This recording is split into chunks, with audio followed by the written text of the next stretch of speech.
وزير الخارجية بدر عبد العاطي طلع في الأمم المتحدة يولول وإن مصر بقالها 13 سنة بتخوض مفاوضات سد النهضة، ومصر قدمت ومصر أعطت ومصر مش هتتنازل عن حقها ومصر مش هتسمح ومصر مش عارف إيه.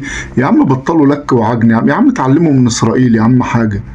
يا عم بس بنقول العافية، محدش يقدر ياكل لقمته، ما لقمتنا اتاكلت في سد النهضة. ما تشوفوا إسرائيل يا عم اتعلموا منها يا عم. لو عايز تتكلم عن القوة بجد اتعلموا من اللي إسرائيل بتعمله. يعني محدش بيقول لها بم اللي ما بتخزق له عينيه، لو حد بصلها بصة مش كويسة كده تخزق له عينيه.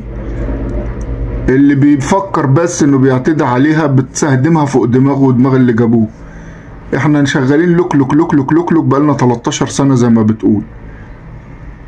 لو الوضع ده مع إسرائيل مثلا كانت قعدت 12 سنة 13 سنة ولا قعدت حتى يومين.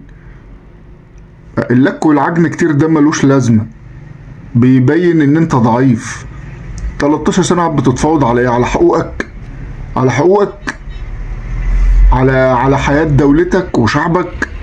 13 سنة سايبينهم يبنوا السد لحد ما اكتمل ويقدروا يتحكموا فيه. لا وبيقولوا انه هيبنوا سد تاني وتالت ورابع ومحدش ليه عندهم حاجة، واحنا لسه بنتكلم بم بم بم بم بم بم بم بنتكلم بس.